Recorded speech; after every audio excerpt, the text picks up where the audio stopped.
Hello, hello, this is Alex Burkett, and you're listening to the Long Game Podcast. In this episode, I'm chatting with Vitor Pecanha. Vitor is the co-founder at Rock Content. In this conversation, we talk about emerging trends and changes that content marketers need to be aware of, such as changes to data and privacy, as well as AI-generated content.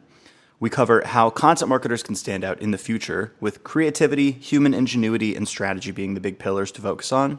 Finally, Vitor talks about why we need to kill the term content marketing and how we should be looking at integrated marketing communications instead. Without further ado, here is my conversation with Vitor Pecanha.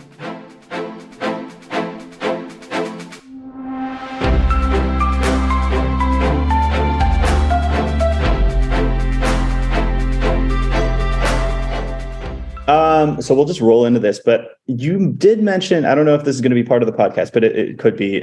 You mentioned on the email thread, we could talk about video games. Was that a throwaway line, or was that something? No. You asked about hobbies, things that I like. So I grew up very nerd. So I like to play video games. I used to play RPG, but anyway, just a hobby that came to mind, But I don't know if you can fit into the narrative, but yeah, probably. Well, I can connect any dots. It's a strength of mine. Okay, cool. But video games were interesting to me because my co-founder David and I both kind of like share a love of video games. I play less now. He plays less now. But like early as kids, we played a lot of RPGs, JRPGs like Chrono Trigger and Final Fantasy. Shit, yes. And I liken it to strengthening my ability to immerse myself in story. Also, there's this concept of like leveling up and scoring points and hit points and all of that stuff. And gaining experience. Totally. Yes. So there's a lot of metaphors, especially for entrepreneurship. Like I've seen a lot of entrepreneurs come from the background of either like being obsessed with video games or being obsessed with poker, sometimes sports, but a lot of the time it's video games. So I have seen this pattern. There's a lot like poker. I don't play poker, but I don't know if you've read that book, The Biggest Bluff. No. Maria, she has a Russian last name. It's really cool. She's Konnikova, is it? She was like a New Yorker writer or something like that. Yeah, she's New Yorker writer who started writing about the world of poker and how it she does a really good metaphor about poker in real life, where there's some randomness to it because the cards that are dealt to you, but there's a lot of strategy. It's not like chess where it's 100% your strategy, right? So she says that poker is her favorite game. Now it is because she's a professional player, but because you have those two elements that exist in life, right? You don't have control over everything, but you have control over the hand that's dealt to you. I really like this. What kind of video games do you like playing, or did you like playing? Oh, yes. So right now, I got a little bit of everything, but right now what I'm playing the most is Overwatch, FPS. It's interesting because it's like a team game, right? It's like each person has a different role. Someone is support, someone is DPS, and then you have to play as a team, otherwise you're gonna lose. So it's a really interesting one. But I've played a little bit of everything, especially when I was younger.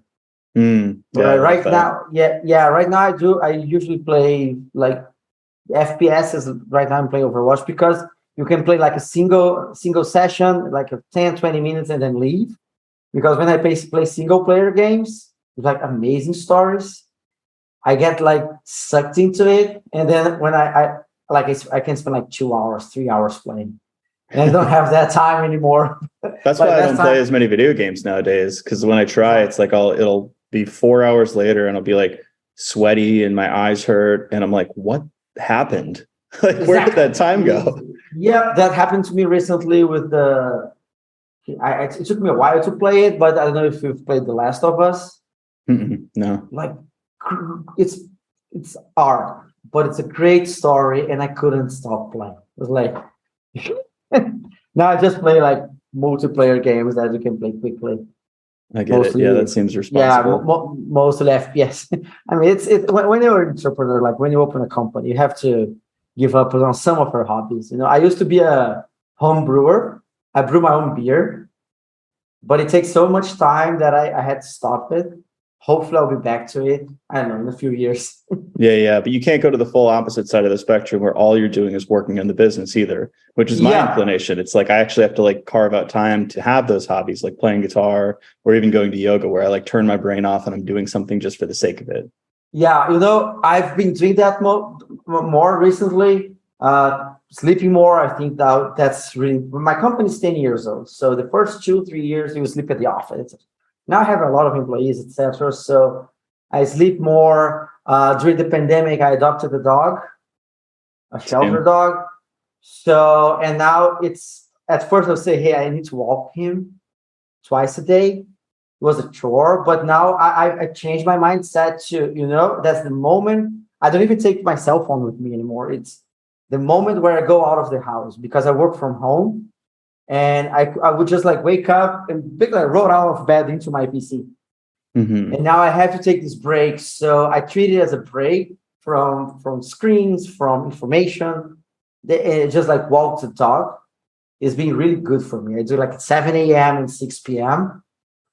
So it's really good for like mental health, even for like being productive and creative, because it's you and your mind. You're not like looking at information, not talking to people, you're just processing. Yeah, your So brain it needs was, time to unwind as well, especially for creative yes, outputs, content exactly. writing, entrepreneurship, anything like that. Yeah, right now I'm working with like creative and brand positioning for 2023. So we're looking like which category we're going to fit in, what's going to be our narrative, what's going to be our value proposition, how do I fit multiple products into a single narrative? Because we acquired a US-based company in January. Now we're fully integrating it, and that requires more like thinking time than meetings, to be honest. You have like to process everything and say, hey, here's a good idea, then I take notes. I always carry one of these around. But yeah, so yeah, I can talk about a lot of stuff. I do talk a lot. Beautiful. We'll keep all that in. You started rock content in 2013. 2013, yes. What was the idea that it sprung from? Like, what did content look like in that era, and how has it changed? Cool. Yeah. So what happened is basically before rock content, I had a different company. It was called Text Corner. Do you remember content farms? Yeah. Demand media. Do you remember demand media? Mm-hmm. Like they were terrible. Basically, you would just like write thousands of pieces of content a month, and then you extremely optimize for SEO, and then you would get a lot of traffic and monetize this traffic, right? It was, I mean, that's how it started. Basically, a copycat of demand media. But there was like Google was not smart back then. It's not that Google could understand semantics. So I could have the same article that say how to boil an egg, how to boil an egg in a microwave, how to boil an egg in Japan. Google would not understand that those were basically the same, like the same content, but in 3 different URLs. So I started doing this. I created like a Brazilian how, and I went all the way up to like 1 million sessions a month on this blog. But to be really honest, I was not doing mankind any favor because it was not really good content. It was just me and Google, right? And then in 2012, the Panda update came out where they penalized thin content, low quality content. Right after that, the Penguin update came out where they penalized artificial link building. So when I looked at it and it hit in the US first, I said, yeah, you know what? This is not a good business model. And now I'm not even proud of what I was doing, but I was learning, right? And say, well, we got to do something different. So I found my co-founders. They had a different startup as well, but it's also in the like content blog business. I'm a marketer. I have a bachelor degree in communication, specialized marketing. So say, hey, there's this content marketing thing. It's quote unquote old news in the US, but no, not a lot of people are talking about this in Brazil. So what we did is, well, why don't we create a content marketing company in Brazil? So, okay, we looked abroad, we looked at the US, said, so what are the content marketing companies in the US? What are they doing? What are their business model? And basically we found that, okay, there are a lot of content marketplaces, and said, why don't we create the Brazilian version of a content marketplace? And that's how we did it. We just basically copy and paste it. I remember, like, from the top of my head, scripted.com was one of our inspirations, right? And then we brought this business model to Brazil. And by the way, sorry to interrupt, but when you say content marketplace, you mean like writers on one side, people hiring writers on the other side? Exactly, yes. So it's freelance writers on one side, and then a platform so you can manage those freelance writers, and companies on the other side, right? So, and then that's how we started. But of course, Brazil is a completely different country when it comes to the US. Back then, it was way less mature in content marketing. So we needed, over time, we just had to adjust our offer so it would be useful for Brazilian companies. So, for example, we noticed that just selling content was not enough. People didn't know what to do with that content. So we had to build a customer success team. And after that, we needed to build a services team because people didn't have the expertise. So in the end, what happened is our model changed a lot, and we became a monthly subscription. Usually those marketplaces are self-service, right?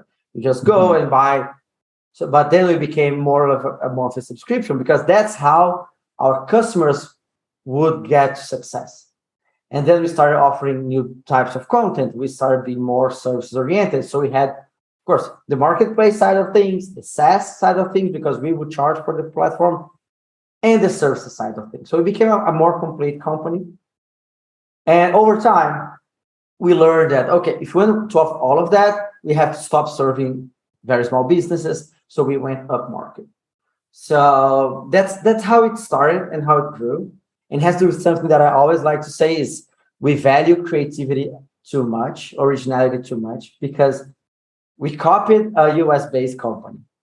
But the real creativity comes into adapting and the everyday work that you need to do to serve your customers better, right? So we're not the first, but we were the ones who managed to grow by understanding what our customers require.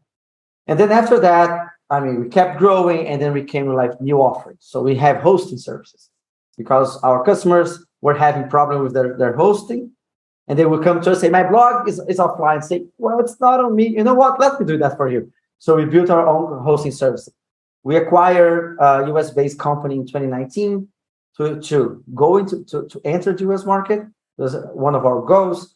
But also now we have an interactive content platform for quizzes, calculators, etc. And then recently, in January this year, we acquired a US-based marketplace. It's much cheaper to acquire a company there than to try to start from scratch, find thousands of freelance writers, etc. And now for 2023, we're going to integrate everything into like a single brand, I mean, multiple brands, but a single brand family. It's going to be a suite of products. And now we have a better brand positioning to better serve US-based customers. And we're really focused into expanding into the US. What are the lessons that you've learned from building these marketplaces or buying the marketplaces about what makes a successful freelance writer on the platform versus one who is not going to be, like, how do you filter out writers on these marketplaces? Okay, so the first thing that we learned is you gotta have a very strict selection process, even for freelance writers. If you want to keep, because I don't want to compete with Upworks and Fivers, right? Because Upwork, it's a generic marketplace. So you have programmers, you have designers. It's what they call a horizontal marketplace. Fiverr is the same, horizontal marketplace. I'm a vertical marketplace. It's for content marketers. It's for marketing. So I have to like raise the bar. So we have a thorough selection process with tests. We have specialization. So do you want to write about technology? So there's a technology test. And setting the bar high, I think that was one thing that we learned over time. And now we take that really seriously because our customers expect that from us. So that's one thing that we learned. So we became like strict when hire freelance writers. Another thing that we know is we gotta teach our customers how to write good briefings. So you need to educate the customer. So we do webinars, we do we write articles on, hey, how to create a good creative brief based on the objective that you want to reach. So that's teaching the other side of the marketplace. That's like kind of teaching our customers how to use the platform, but it's also important. We will bring AI into that part of the process next year, so that it helps. But on the other hand, we also need to educate the writers. So we need to keep educating them, because we have a lot of really good writers who don't understand SEO. Because SEO is writing, but it has some techniques that you need to use. It is writing, but it's also a skill set. So we do have some SEO courses for our freelance writers, right? So I think that those are a few things that we learned over time. It is really important to foster the freelance community. So keep them engaged, keep them happy. They won't like everything you do, but they value transparency. And it's good to have someone looking after them, even for communication, because things will break, things will fail. But if you listen to them and you talk to them, everything gets much, much better. Where does the brand side usually go wrong or make mistakes when it comes to communicating with writers or creating content briefs? I'll say, we're talking about rock content? Well, not with you guys, but like, when you're connecting a brand with a writer, like how do they, you guys educate on how to create a proper content brief. Yes. What are the usual mistakes when it comes to like trying to communicate like what their goals are with content, and how do you guys fix that? Yeah. So especially when we have like new customers, after we do have like a customer success team that gives like light support, so they can do like a proper briefing. Because the most common mistake is, I have an idea in my mind, but I cannot translate it into words. Right. So usually the briefings are too short, and I have an idea, and I expect the writer to read it and understand what I'm trying to say. So what we tell them is, hey, if you want to write a really good briefing, you should create the headings, title, subtitle, and write like a small paragraph on each one of them. If there's any like technical term that you're going to use, like if you have time to write it down. And in our platform, you can have like some like pinned instructions. So imagine like I'm in the healthcare market, right? In the healthcare world, there are some words that the freelance writers need to know. I don't have to write them all over again. Again, it's kind of like it's safe there. So the most common mistake, it's like short to vague briefings. I think that's the most common one. And that's, it's basically a communication problem. It happens everywhere, but with briefings, that's a big issue. One thing that we tell new customers and the writers is like the new customers, they can request like as many versions as they want. Right? So they can say, hey, I didn't like this, so write it again. So we always tell them, hey, when you just join, that's completely normal. So we need to set that expectation, right? That is completely normal. Your first time with a writer, maybe we're gonna have to do some rework a few times, but it's part of the process. You will be learning, the writer will be learning. Then the second time, and you can favorite your writers. That's important as well. So you create your own writing team. So if you set that expectation right, then you will avoid problems. Because a big problem, if you go into like a generic marketplace, that will happen. Is the first version is not good. That does a shitty writer or does a shitty marketplace. So you have to set that expectation right as well. But after a while, like 1, 2, 3 articles, like everything goes so smooth. So that it's a good improvement. So setting expectations. That's true for everything in marketing, in business. And life, in relationships. It feels like, in relationships, yes. Right. If you set the expectations right, then you avoid a lot of headaches. Yeah, but sometimes you have to learn those hard lessons firsthand, right? Oh, you do. Yes. Life is hard, but you got to learn from it. Yeah. So on your point you made earlier, and actually this is a theme that I'm seeing emerge, is like your adaptability, right? Like seeing what the market wants, kind of creating for that. I got to bring up AI content writing tools because that's like the big theme nowadays. Do you see that as being like majorly disruptive to, I don't know, freelance writers or the hiring of writers, or like how are you looking towards like Chat GPT and like Jasper and all these tools that are getting better, you know? Yes, Jasper just raised a huge round. Chat GPT, I've been testing it. It's amazing, right? So I'm monitoring everything. The progress being done there is amazing. But I think it's too early to tell if it's a real threat to real writers. I don't think it is. Because one of the flaws of ChatGPT, for example, it's a very confident writer, but I mean, confidence doesn't mean that you're right. So it's like that very confident person that says everything, but doesn't mean that the person understands what they're saying, because AI is not intelligent by itself. So it's not judging; it's gathering information, of course. A huge data set, right? It will be right a lot of times.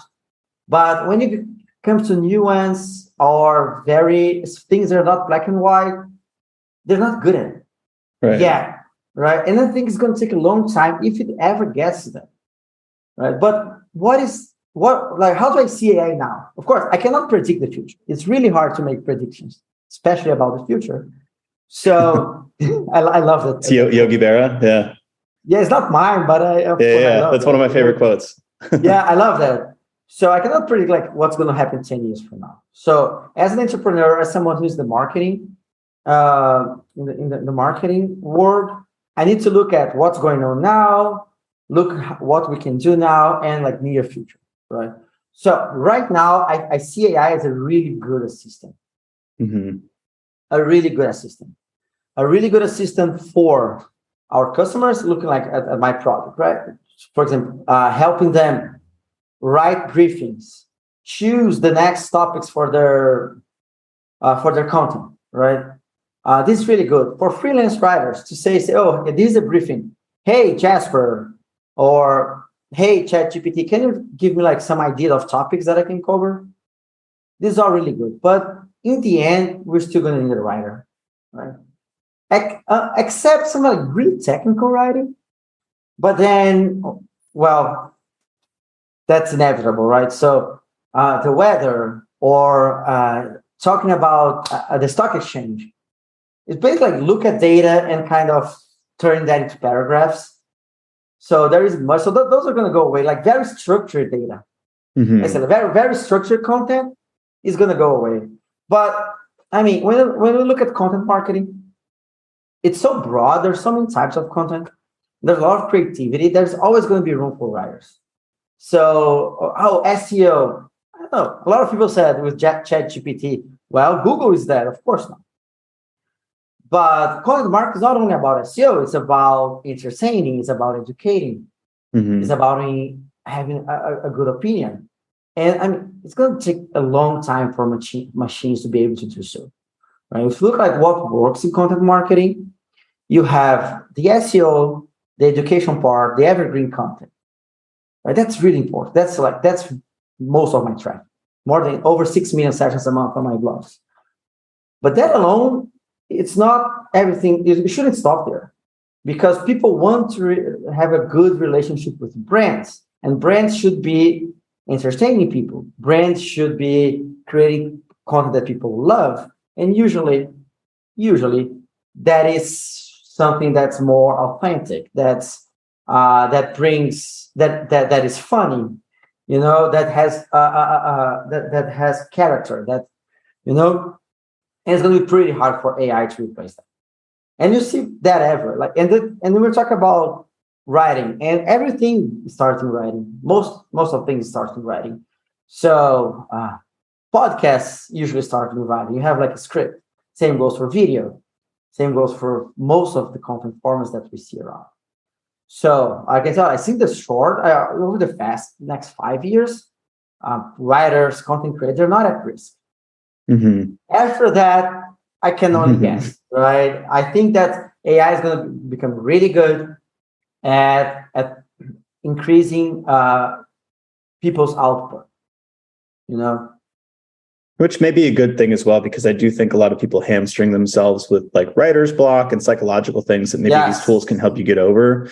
But you touched on something that it actually harkens back to the relationship between the brand and the writer, which is like you're dealing with the writer. They're just artificial intelligence. So you still have to like communicate and set the inputs and the standards and the guidelines so you actually get good outputs. So I think that's a lot.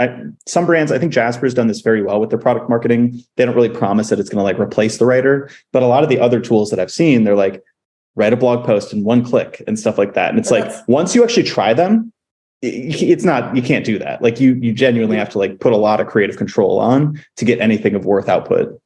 Yes. I mean, that's the current situation.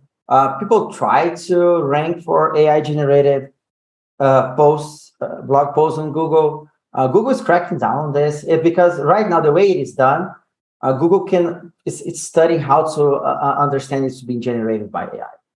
So I know word variations. There are a few things that they look at it and they're penalizing it. But even if they don't penalize it, it's like I said, it's not good. I mean, you can kind tell of fluff, right? It doesn't read like it's substantive. Exactly. There's something missing. I can't say anything about the future, but right now that's not a viable solution for content marketing.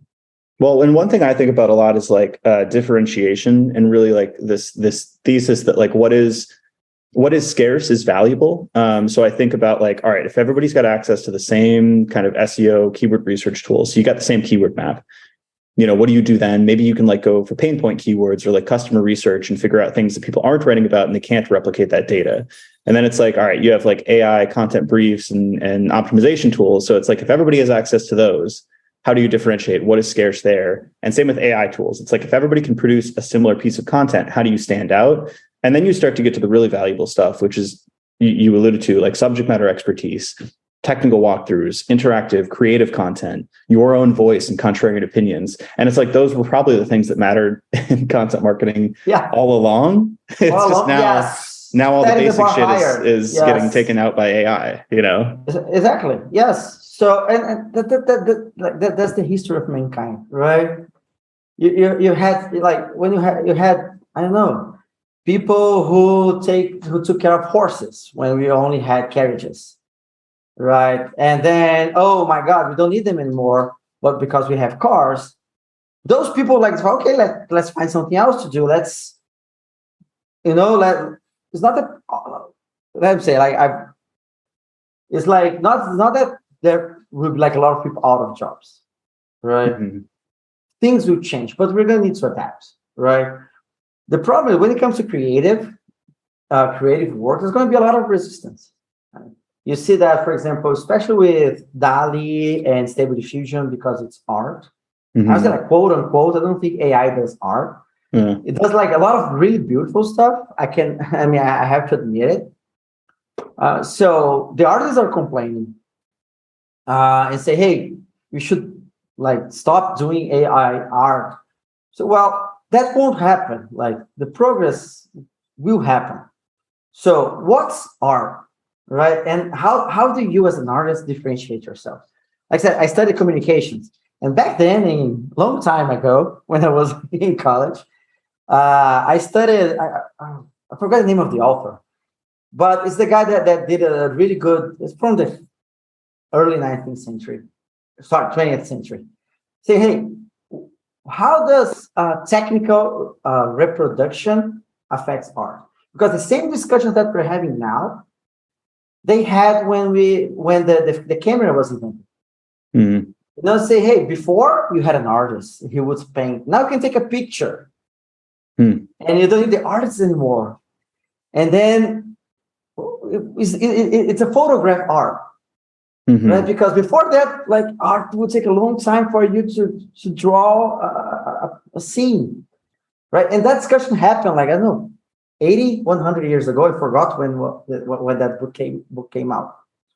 So after the fact, now that we know that photograph didn't kill art, it's easy to look at it. So That's why it's hard to look at to make predictions, right? I believe that, and I agree with you that 10 years from now, after the fact that AI showed up and changed everything, we're going to look at it and say, hey, you know how we believe that AI would kill artists? No, artists today are doing XYZ that's true art, you know? And then we're going to have AI artists, but it's going to be a different type of art. Right. You know? Well, there's this fundamental point about evolution that like survival is based on adaptation, right? Yeah. So the smart ones are going to adapt. And we always adapt. I mean, we always adapt. So I'm an optimist, right? You gotta be. If you wanna if you want to be an entrepreneur, you gotta be an optimist. Yeah, and you need a little bit of a productive self-delusion, you know? Self-delusion, yes. You got to be really bad at statistics. Yeah. Because like 95% of the companies will fail, right? And you say, hey, I'm the one who's going to make it. You got to somehow believe you're different, 100%. You got to somehow believe you're different. And so, but not only about being an entrepreneur, but about the future in general, you know? Well, let's segue into that, because before we were recording, we talked about, or you said you wanted to talk about new trends in content marketing and what to look for with regards to data, privacy, a bunch of limitations on that front, which admittedly I know much less about. I have a little background in experimentation, and I know like there's, you know, tracking issues on kind of the front end that get difficult over time.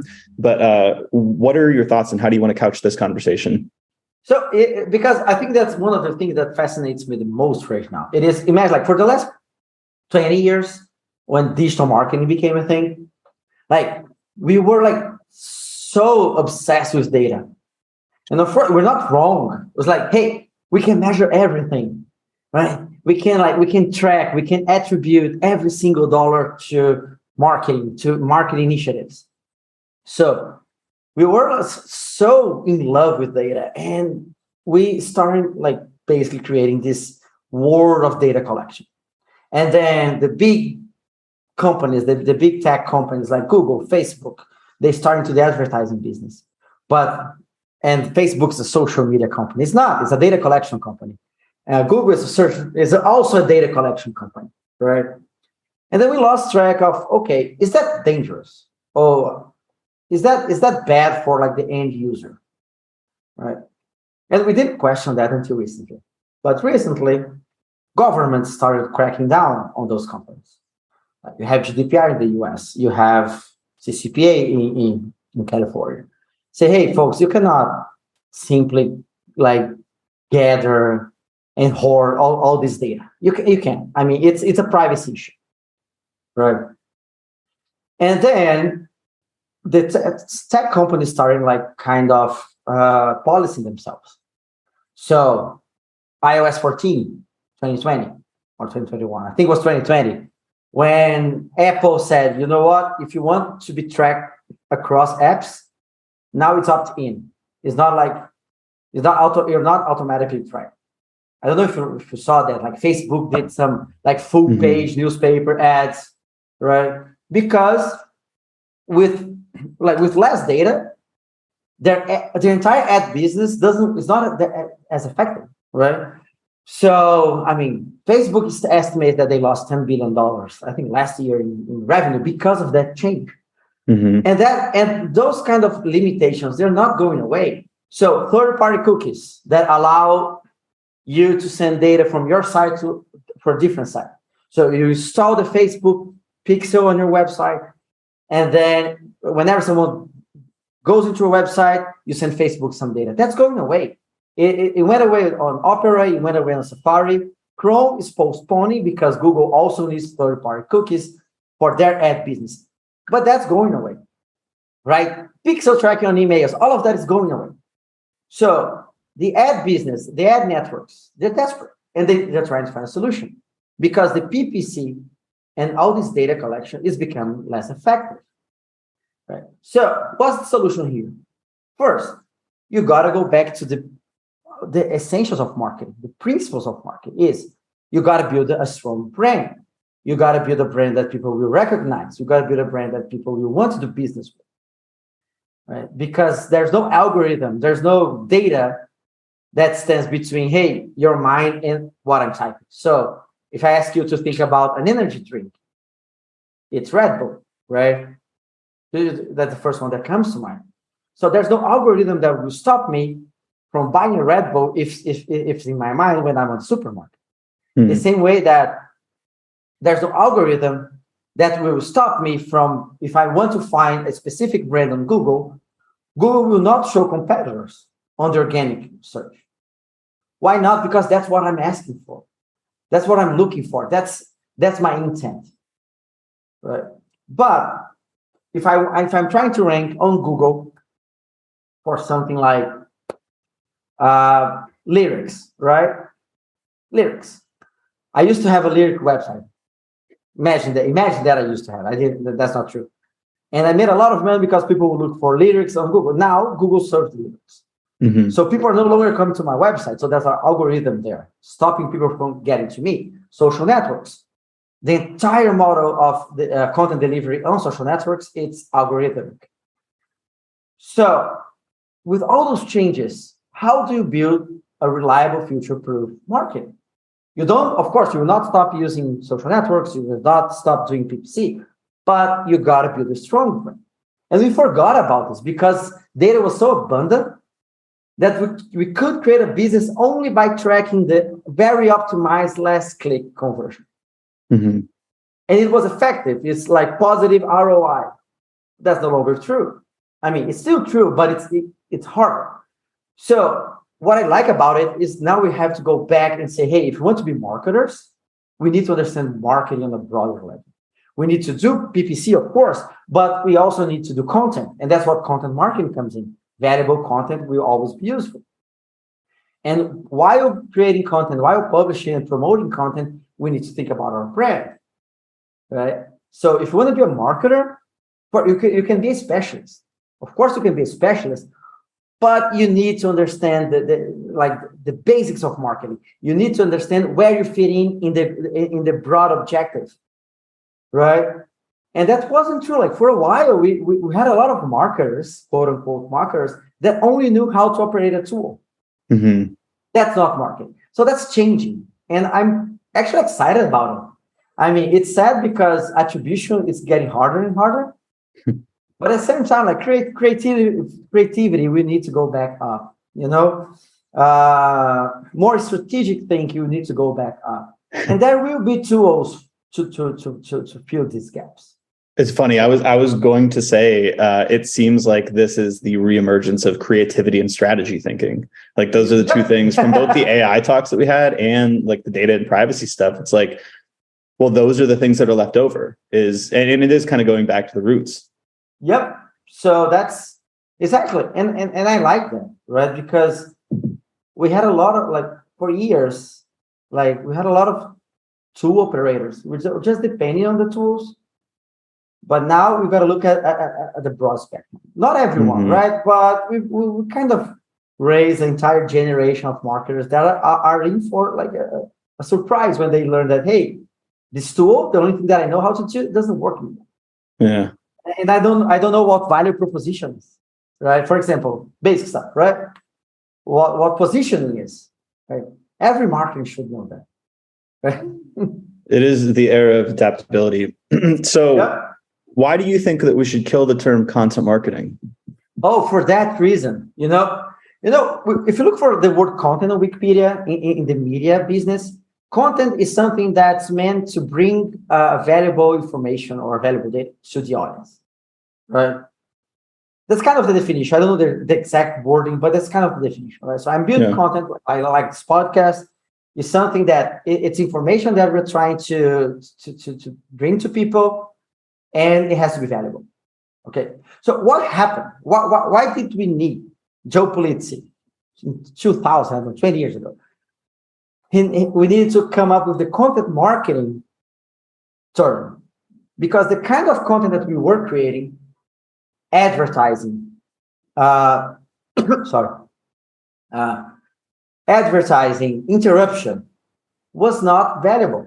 I mean, in general, the interruption marketing was creating content. Of course, it was content. There was some information there, but if it's interrupting me and something that I don't want, that I'm not interested in, it loses that value component, right? So in a certain way, that stops being content. Then you have to come up with, hey, let's create content marketing where everything that we create is valuable, where we look at the audience first, say what are they looking for, and then create a strategy based on that, right? So it's kind of like content marketing is a solution because marketers, they kind of ruin everything, and then you need to fix it. Okay. And then content marketing departments were created, and then content marketing, institute was created, and then content marketing became a thing. But it's still really too detached from other marketing departments.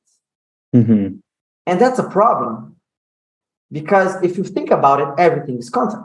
Like the ads, the banner ads that you create, they are content. If they don't interest me, they're not valuable. But if they do interest me, they are valuable, right? And there's a big mistake in running all of these operations separately, right? We need to look at everything as content, but each type of content has a purpose, a different distribution, a different format. So there's something interesting that happened here in Brazil a while ago, like 4 years ago. They launched a new beer called Skol, hops, right? In English, hops. And, well, people don't know what hop is, but it was launched by AB InBev's, the largest. With like Budweiser and all that stuff. Exactly. Yeah, they're Brazilian. So they're the largest beverage company in the world. They have plenty of money. But they launched this, of course, TV spots everywhere, events, etc. A friend of mine had a small beer blog. And he had a small article that ranked well for hops in Portuguese. So they did this entire campaign because it's a huge brand. But what happens when you look at something that you don't know what it is? People do drink beer. They don't know what hop is in English in Brazil. They don't even know what the lúpulo, the Brazilian word for hop, is. They go to Google, right? Even though you cannot connect through like a data stream, it's natural. They go to Google. And then you type, what is a hop? What does hop mean?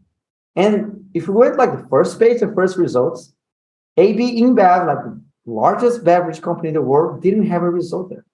The first position for what is hop was my friend's small blog. And say, see how they didn't connect the dots. That's how like someone in the traditional marketing department didn't talk to the digital marketing department to connect that, hey, people are the same, even if you cannot find the data. And then my friend made a lot of money because his traffic skyrocketed. And when I talk about like why we should kill content marketing is because of that. Because if you look at like a TV spot, that's content. And it has to connect. People will go and Google anything they see on TV. Not everyone, but a lot of people will.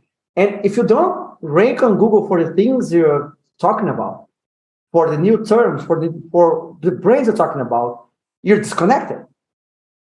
And then people go into your website and they read your blog posts and they watch your videos on your website and they say, oh, cool. And then they just leave. But they spend some time with the brand. They know who you are, etc. And if you don't grab that data, that visitor data, because you can grab that data with like Facebook pixels. And if you don't grab that data and feeds into your Facebook ads platform, you're becoming ineffective, right? Because you have a much higher chance to click on an ad if you've seen that brand before. So for example, I go into the blog and then it's like Budweiser blog. Okay, everyone knows Budweiser, but just give an example.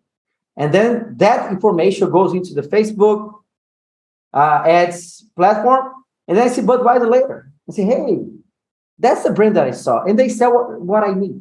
So it's an entire journey that has to be connected. It is content on TV, content on radio, content on newspaper, content on Google, content on your website, on your own location, content on PPC. But if you look at a lot of marketing departments today, what they have is the performance team that doesn't talk to the content team, that won't talk to the to the TV team, and maybe they're not even tied together by a brand guideline, right? Mm-hmm. So everything is content and everything is connected. So when everything is content and you start connecting, there's no point in calling it content marketing because it's just marketing. The same way you don't go and say, hey, let's go into this Web 2.0 website. Everything became the web, right? When it first started, you need to tell, hey, this Web 2.0 is interactive. You can go, but now that's the web. And my prediction, and I'm working towards that scenario, is in a few years, everything is just marketing. You just need to understand what's your content, how it works. I don't care if it's paid, if it's organic, it's promoted, but how it connects with other steps in the customer journey. So that's why I believe like in a few years, just like Web 2.0, there won't be like content marketing anymore. Yeah. You said so much good stuff there. But the first thing on the top of my mind is, have you seen that meme with like the astronaut like holding a gun to another astronaut's head? And it's yeah. I was just thinking, it's like, wait, it's all marketing? And then he's like, always has been. But like what I thought there too, so like I've gone through this naming kind of kerfuffle too, because I worked in the CRO space, conversion rate optimization. Yep. And there's always arguments. It's like saying like, hey, this isn't the phrase. It doesn't encompass what we do. It should be a part of all departments. Experimentation should be a mindset and operating system. But on the flip side, like you needed that CRO term as almost like a coding to like get the pill through the organization so people actually invested in it. And I can see that same thing with content marketing. And my final point here is that like when in college, I studied strategic communications. So through the journalism school, and it was kind of advertising, public relations, marketing, all of that side of basically business. And there's a whole class on what they called integrated marketing communications. And it's funny because like there's so many people who, and this is maybe a little rant, like kind of, smack talk college education. It's like marketing degrees don't teach like tactical stuff. Like where's the Facebook ads course and all that stuff. But it's interesting because the more we talk about adaptation, the more we talk about like future trends, the more I come back to the fact that I actually did learn some really useful stuff in college. And, college should be cheaper. There's a lot of stuff wrong with college, but it's like, maybe it's good we didn't learn like today's ephemeral stuff and we actually learned stuff like integrated marketing communications. Imagine if you had spent your time in college learning Facebook ads. Or God forbid a platform that like is no longer a thing, that's no longer a thing. Yeah. Right. We shouldn't be focused on platforms that they come and go. Right. You got to be strategic. So yeah, I agree with you. It's basically, we know that, but we need to create every time we need to change people's mindset, even though it's always been there. You need to come with a term, a brand. It's like content marketing is a brand. It's like product-led growth. Like you see stuff like that rise all the time, and it's a good way to communicate. Exactly. Truth, right. It's a good way to communicate things. So, but at some point it becomes relevant. I think when it comes to content marketing, we're getting there. Right, where it becomes a little irrelevant to keep saying that. Yeah, that's a good point. We're basically at time. This is a great discussion. I really enjoyed it. Yeah, me too. Yeah. Well, before we sign off, where can people find you online? Well, my last name is Peçanha, but Pecanha, right? Not Brazilian last name, but I'm at Peçanha on every social network, so it's easy. Every time there's a new social network, I go there and grab it. I just missed TikTok. I thought they wouldn't let me in because of my age, so I'm not Peçanha on TikTok. But that's how people can find me. I usually tweet in English. I don't tweet that much, and Instagram, it's a mix of like Portuguese and English, and pictures of my dog. So yeah, that's how people can find me. And I have my email. It's pecanha@rockcontent.com. Nice. The Instagram dog pic seems like the way to go. So it is. I mean, a lot of engagement. Nice. All right. Well, thank you so much. It's been a pleasure, man.